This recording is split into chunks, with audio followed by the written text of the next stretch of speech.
Hello student, welcome back to my YouTube channel Shivam study knowledge.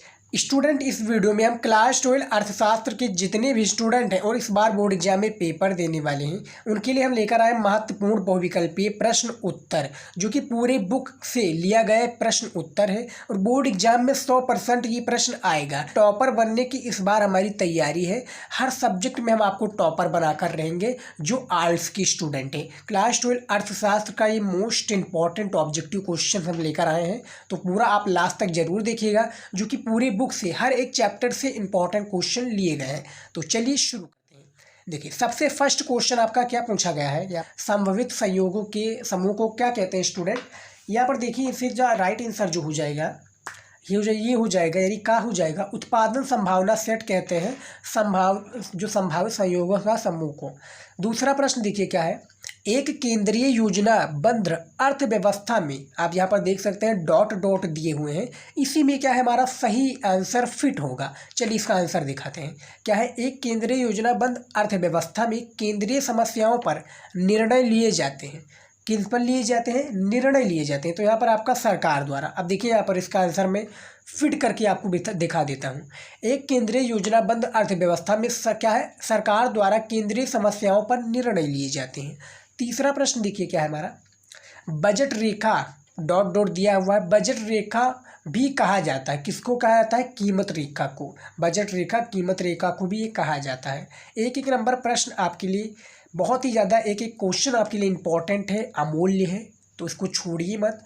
Board exam की तैयारी के लिए आपके लिए बहुत ही ज़्यादा इंपॉर्टेंट है, तो इसको तैयार कर लीजिए। इसको आप वीडियो को लास्ट तक जरूर देखिएगा। हम बहुत ही इंपॉर्टेंट क्वेश्चन इस वीडियो में हमने बताया हुआ है।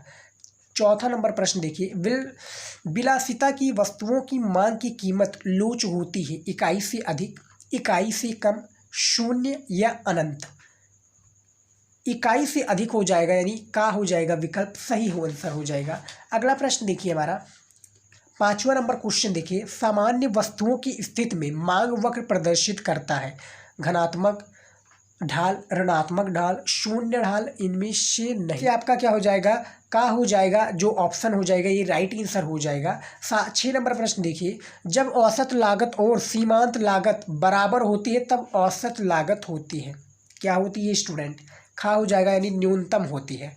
जब जो औसत लागत है, आप पहले प्रश्न को या क्वेश्चन को समझिए कि जब औसत लागत और सीमांत लागत बराबर जब हो जाती है तब औसत लागत न्यूनतम होती है।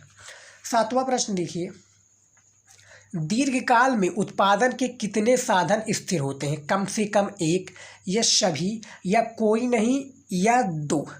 तो यहाँ पर आपका कोई नहीं हो जाएगा, यानी जो दीर्घकाल में उत्पादन के कितने जो साधन होते हैं ये कोई नहीं होता है। 8वां विकल्प देखिए, 8वां क्वेश्चन देखिए, उत्पादन का सक्रिय साधन कौन सा है? भूमि है, पूंजी है, श्रम है, या कोई नहीं है। तो यहाँ पर आपका श्रम हो जाएगा। उत्पादन की सक्रिय साधन ये श्रम ही है। अगला प्रश्न देखिए, इंपॉर्टेंट है। और स्टूडेंट, यदि आप हमारे चैनल को सब्सक्राइब नहीं किए तो प्लीज़ हमारे चैनल को सब्सक्राइब कर लीजिए, क्योंकि बहुत ही ज़्यादा इंपॉर्टेंट है और इन सभी को लिखने में काफ़ी ज़्यादा मेहनत हमारा लगता है। तो प्लीज़ वीडियो को लाइक करेंगे, चैनल को सब्सक्राइब कर लेंगे तो हमें मोटिवेशन मिलेगा और वीडियो पर क्या है आपके लिए इंपॉर्टेंट वीडियो बनाना और भी टॉपिक पर वीडियो बनाना, तो आप कमेंट भी कीजिएगा तो हम उस पर वीडियो बनाने की कोशिश ज़रूर करेंगे और हम सभी कमेंट का रिप्लाई देते हैं। तो प्लीज़ चैनल को सब्सक्राइब कर लीजिएगा। और यदि आपको ये वीडियो में क्या है अच्छा लग रहा है, वीडियो इन्फॉर्मेटिव लग रहा है, तो प्लीज़ वीडियो को अपने दोस्तों के साथ भी शेयर कीजिएगा जो आपके साथ में पढ़ रहे हों। 9th नंबर क्वेश्चन देखिए, यदि किसी कीमत पर बाजार पूर्ति बाजार मांग से अधिक है तो उस कीमत पर बाजार में क्या है डॉट डॉट दिया हुआ, इसी में आंसर हमारा आएगा, कहलाती है। तो यहाँ पर आपका क्या है, अधिपूर्ति कहलाती है। अब इसको मैं क्वेश्चन को फिट करके दिखा देता हूँ कि यदि किसी कीमत पर बाजार पूर्ति बाजार से अधिक है तो उस कीमत पर बाजार में क्या है, अधिपूर्ति कहलाती है। 9th नंबर का जो 9th नंबर आपका क्वेश्चन है, इसका सही ऑप्शन गा हो जाएगा। अगला देखिए, हमारा अगला क्वेश्चन क्या है, 10 नंबर, पुस्तक द जर्नल थ्योरी ऑफ। देखिए, पुस्तक का नाम भी यहाँ पर पूछा जा चुका है 10 नंबर क्वेश्चन में कि पुस्तक the journal theory of employment क्या है, एम्प्लॉयमेंट, इंटरेस्ट एंड मनी के लेखक हैं। तो यहाँ पर आपका कौन हो जाएगा भैया? खा हो जाएगा ऑप्शन राइट, यानी किन्स जी हो जाएंगे। किन्स का पूरा नाम भी आपका बोर्ड एग्जाम में पूछा जा सकता है। तो 11 नंबर प्रश्न देखिए, निम्नलिखित में कौन सी समष्टि अर्थशास्त्र की विषय वस्तु है। जो हमारा समष्टि, आप लोगों को पता होगा कि जो हमारा अर्थशास्त्र ये 2 भागों में डिवाइड है, एक है व्यष्टि अर्थशास्त्र, एक है समष्टि अर्थशास्त्र। तो यहाँ पर आपका जो सही ऑप्शन हो जाएगा 11 नंबर प्रश्न का, वो हो जाएगा खा हो जाएगा, जो कि राष्ट्रीय आय। क्या है, निम्नलिखित में से कौन सी समष्टि अर्थशास्त्र की विषय वस्तु है, राष्ट्रीय आय है। 12 नंबर क्वेश्चन देखिए, निम्न में से कौन सी आर्थिक क्रिया है, यानी इन चारों में से कोई एक आर्थिक क्रिया है, कौन है। इनमें से सभी, यानी उपभोग भी है, उत्पादन भी है, विनिमय भी है, और क्या है, ये तीनों है, सॉरी इन्हें तीनों है, यानी यहाँ पर घा ही ऑप्शन होगा। जब इस तरह से प्रश्न पूछा जाए तो यहाँ पर आपको क्या करना है कि निम्न में से कौन सी आर्थिक क्रिया है। कभी कभी क्या होता है, गलत भी दे दिया जाता है, लेकिन जब आपको आंसर पता होगा तो आप इसी तरीके से लगाएंगे। 13 नंबर हमारा क्वेश्चन देखिए, गैर मजदूरी आय, गैर मजदूरी आय डॉट डॉट दिया हुआ देखिए, से आय सम्मिलित होती है किससे, लाभ से, ब्याज से, किराया से, या ये सभी से, यानी लाभ से भी होती है, ब्याज से भी होती है, किराया से भी होती है। इन तीनों से गैर मजदूरी आय क्या होती है, आय सम्मिलित होती है। ये आपको याद रखना स्टूडेंट। यदि आपको समझ में आ रहा हो तो सारी चीज़ें आप हमें बताइए देते हैं कमेंट में। क्या हम सारे इंपॉर्टेंट क्वेश्चन की तैयारी करा रहे हैं। इस बार आप बोर्ड एग्जाम में पेपर देने वाले हैं, तो इसके लिए हम और भी तैयारी इंपॉर्टेंट करा रहे हैं, ताकि आपकी तैयारी बेटर हो और आप भी जो मार्क आपने डिसाइड किया हो कि हमें बोर्ड एग्जाम में 80% लाना है, 85 लाना है, 90 या 95% लाना है, वो आप अचीव कर सकें। बस आप इंपॉर्टेंट क्वेश्चन को देखिए, क्योंकि अब सिलेबस वाला ख़त्म हो गया है टाइम भैया। सिलेबस आप पढ़ना नहीं है, अब हमें इंपॉर्टेंट क्वेश्चन पर ध्यान देना है। यदि आपने सिलेबस को पढ़ा है अच्छे से, तब तो अभी आपको और बल्ले बल्ले, क्योंकि टॉपर बनने से तब आपको कोई नहीं रोक सकता है। टॉपर बनने से, टॉपर क्या करते हैं, टॉपर कुछ अलग नहीं करते, यही करते हैं सिलेबस को कंप्लीट कर देते हैं, फिर इंपॉर्टेंट क्वेश्चन को सारे पढ़ लेते हैं, फिर जो आता है उसको लिखते चले जाते हैं, वो पीछे मुड़कर नहीं देखते हैं। 14 नंबर प्रश्न देखिए भैया, राष्ट्रीय आय के बढ़ने का अनुमान लगाया जाता है उत्पादन के बढ़ने से, या रोजगार के बढ़ने से, गाहे निर्यात के बढ़ने से, या उपभोग के बढ़ने से। तो राष्ट्रीय आय के क्या है, बढ़ने का अनुमान लगाया जाता है। यहाँ पर ये प्रश्न की बात हो रही है, तो यहाँ पर आपका जो सही विकल्प हो जाएगा ये आपको बताना है। इसका हो जाएगा का हो जाएगा, उत्पादन के बढ़ने से क्या है, राष्ट्रीय आय के बढ़ने का अनुमान लगाया जाता है। अगला प्रश्न देखिए हमारा, देखिए 15 नंबर प्रश्न देखिए, निम्नलिखित में से असंगत छाटिए, यानी इनमें से क्या है, हमें असंगत छाटना है कि क्या है जो हमारा अर्थव्यवस्था से जुड़ा ना हो। यहाँ पर आप पहले समझिए, प्रश्न को समझिए। यहाँ पर प्रश्न क्या पूछा गया कि निम्नलिखित में से, यानी इन चारों ऑप्शन में से आपको एक वो छाटना है जो हमारे अर्थशास्त्र से ना जुड़ा हो। तो अंतर्राष्ट्रीय व्यापार, इसको हटा दीजिए। ये आपका नागरिक शास्त्र में अंतर्राष्ट्रीय व्यापार के बारे में पूछा जाता है, नागरिक के बारे में पूछा जाता है। ये सारी चीज़ें अंतर्राष्ट्रीय चीज़ों पर ही अस्तर किया जाता है। यहाँ पर आपका अर्थशास्त्र से राष्ट्रीय आय, प्रति व्यक्ति आय और पूर्ण रोजगार से ही सम्मिलित है। 16 नंबर प्रश्न देखिए, एनएनपी होती है, एनएनपी होती है, क्या होती है भैया, एनएनपी। तो यहाँ पर जो एनएनपी होती है वो जीएनपी मूल्यह्रास होती है, यानी खा आपका राइट आंसर हो जाएगा। 17 नंबर देखिए प्रश्न, आधुनिक अर्थव्यवस्था में मुद्रा की पूर्ति करता है, कौन करता है, पूंजीपति, केंद्रीय बैंक, बहुराष्ट्रीय निगम, या सरकार।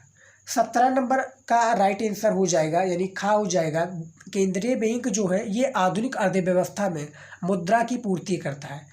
स्टूडेंट, यदि हमारा जो मैं आपको क्वेश्चन बता रहा हूँ, ये जो इंपॉर्टेंट ऑब्जेक्टिव क्वेश्चन बता रहा हूँ, इनमें से किसी भी प्रश्न का ऑप्शन क्या है गलत बता रहा हो या गलत हो, तो प्लीज़ आप हमें कमेंट में या इंस्टाग्राम पर कमेंट में आप बिल्कुल भी मत बताइएगा। इंस्टाग्राम की आईडी आपको लिंक डिस्क्रिप्शन में मिल जाएगा, आप वहाँ पर जाइए, फॉलो कर लीजिए, और वहाँ पर आप हमें ज़रूर क्या है बताने का कष्ट कीजिएगा कि सर ये आपका इकोनॉमिक्स का ये वीडियो है, और इस वीडियो में से जो भी क्वेश्चन गलत बताओ, जैसे 17 नंबर, 18 नंबर, 19 नंबर, 20 नंबर, जो भी प्रश्न बता रहा हूँ कि सर इस प्रश्न का आंसर ये होना चाहिए, ये आपने गलत बताया है, फिर इसको हम सुधारेंगे। क्योंकि काफ़ी बार क्या होता है, आप लोगों ने भी देखा होगा, हमने भी देखा है कि जो बुक दिया होता है, बुक में ऑप्शंस गलत होते हैं, फिर हमें क्या है रिसर्च करना पड़ता है, गूगल पर रिसर्च करना पड़ता है, फिर हम आपके सामने प्रेजेंट करते हैं।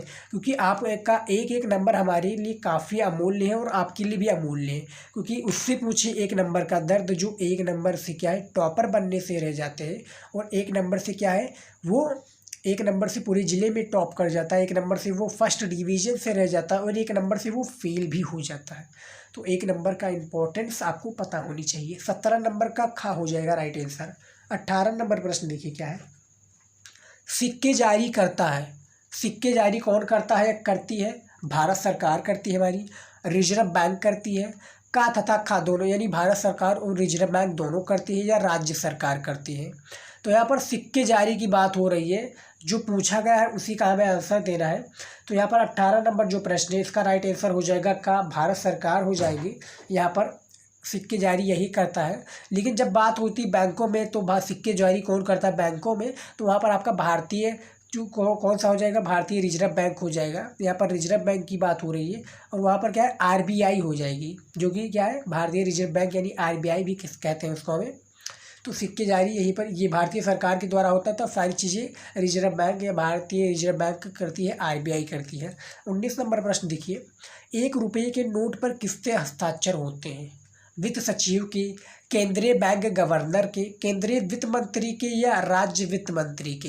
तो यहाँ पर वित्त सचिव यानी का ऑप्शन आपका राइट आंसर हो जाएगा 19 नंबर प्रश्न का। अगला प्रश्न देखिए हमारा 20 नंबर प्रश्न देखिए, नगद कोष अनुपात।